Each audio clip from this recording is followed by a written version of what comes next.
tenggelam pun tidak akan satu pun tersisa dari Ansar terkecuali mengikuti. La'allallahu yurika wa'allallahu yurika minna ma taqurru bihi 'ainuk. Barangkali dengan perbuatan itu Allah menunjukkan kepada kami caranya menggembirakanmu ya Rasulullah. Demikian ucapan Sa'ad bin Mu'adz radhiyallahu anhu wa arda. La'allallahu yurika minna ma taqurru bihi 'ainuk. Barangkali dengan ini kami diberi petunjuk oleh Allah untuk menggembirakanmu ya Rasulullah. Kalau perlu dengan harta dan jiwanya terjun ke dalam lautan, bila seandainya barangkali itu bisa menggembirakanmu ya Rasulullah.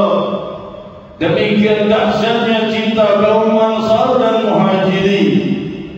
Fasarra wajhun Nabi sallallahu alaihi wasallam. Maka terang benderang dengan gembiralah wajah Rasulullah sallallahu alaihi wasallam melihat semangat kaum Ansar. Maka mereka pun berangkat meninggalkan Madinatul Munawwarah 313 orang saja. Namun 313 orang ini memiliki jiwa Muhammad.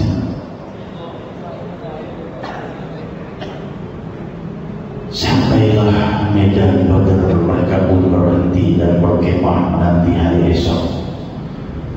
Sang Nabi pemilik jiwa mulia tidak tidur. Saya terus bermunajat, terus berdoa kepada Allah, ya Rabb, seandainya kami ini habis oleh kaum Quraisy esok hari, kami takut tidak ada lagi yang menyembahmu di muka bumi ya Rabb. Maka Allah Subhanahu wa ta'ala menjawab doa sang Nabi. Ketika beliau mengangkat kedua tangannya, dengan dahsyatnya beliau berdoa hingga jatuh ridanya.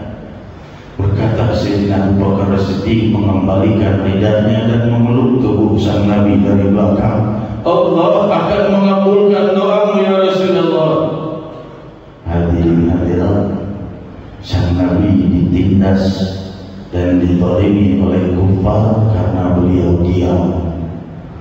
Tapi ketika kedua telapak tangannya terangkat, kita memahami di medan Taif beliau bersabar. Malaikat gunung datang, ya Rasulullah, kami angkat gunung Uhud, kami tumpahkan di atas Taif. Rasul berkata, la bala tajiru bana, dan beliau bersabar. Tapi di malam Badar beliau mengangkat kedua telapak tangannya meminta kehadirat Allah. Telapak tangan yang tidak pernah ditolak doanya oleh Allah. Di saat beliau bersabar dan menahan diri sampai waktunya beliau berdoa, Allah menjawab dengan turunnya ayat dalam surat Al-Anfal, إِذْ تَسْتَغِيثُونَ رَبَّكُمْ فَاسْتَجَابَ لَكُمْ فَإِنِّي مُمِدُّكُمْ بِأَلْفٍ مِّنَ الْمَلَائِكَةِ مُرْدِفِينَ. Ketika ruh yang paling mulia dan suci bermunajat meminta pertolongan kehadirat Allah, 313 personil, ada yang memegang pedang, ada yang hanya membawa tongkat, ada yang hanya membawa alat pertanian karena tidak punya senjata, harus berhadapan dengan 3.000 lebih pasukan kufar Quraisy dengan senjata yang demikian lengkapnya. Allah menurunkan ayat, dialah yang maha memiliki alam semesta, menolong sang Nabi. إِذْ تَسْتَغِيثُونَ رَبَّكُمْ فَاسْتَجَابَ لَكُمْ فَإِنِّي مُمِدُّكُمْ بِأَلْفٍ مِّنَ الْمَلَائِكَةِ مُرْدِفِينَ. Ketika kau berdoa meminta kepada Allah, فَاسْتَجَابَ لَكُمْ, dan Allah mengabulkan doamu, فَإِنِّي, kata Allah, maka aku مُمِدُّكُمْ بِأَلْفٍ مِّنَ الْمَلَائِكَةِ, menurunkan kepadamu 1000 para malaikat untuk turut berjuang bersamamu. Alfin minal malaikat murdifin, yang mereka itu bergelombang-gelombang akan turun membantumu dalam peperangan. Keesokan harinya, bendera putih di tangan salah seorang sahabat, 2 bendera hitam di depan Rasulullah SAW. Yang satu dipegang Muhajirin, yang satu dipegang Ansar.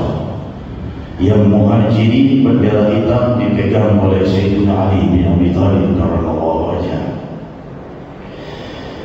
Di saat peperangan itu diriwayatkan dalam Sirah Ibn Hisham, kami melihat gumpalan awan yang mendekat ke atas medan Badar. Kami mendengar riuhnya suara kuda dari dalam awan itu dan turunnya ribuan pasukan bersorban putih. Dan Allah menurunkan lagi ayat di dalam surat Al-Imran.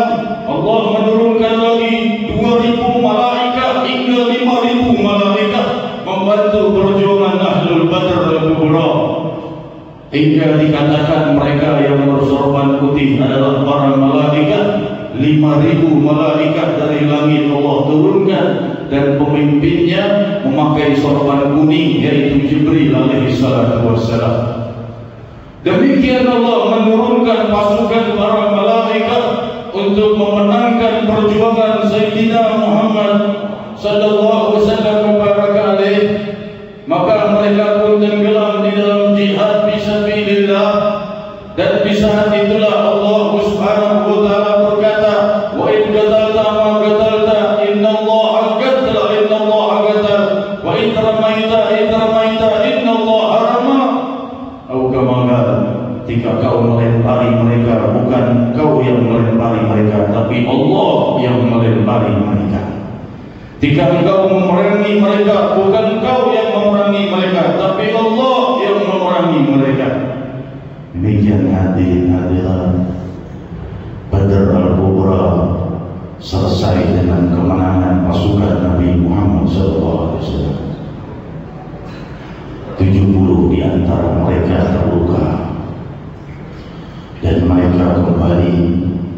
Rasul SAW beberapa hari kemudian mendatangi medan Badar, sebagaimana diriwayatkan di dalam Sahih Muslim dan Sahih Bukhari.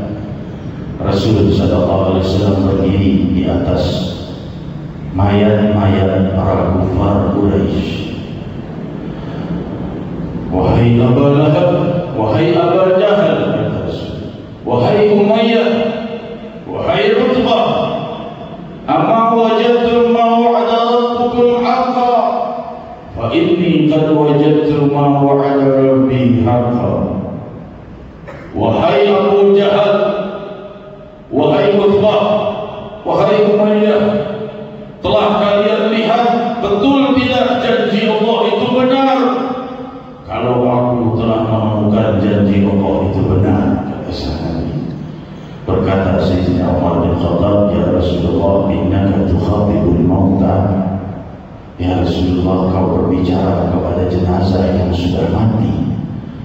Maka Rasul menjawab, ma anta bi asma'i minhum ya Umar. Engkau tidak lebih mendengar dari mereka. Maksudnya jenazah-jenazah itu mendengar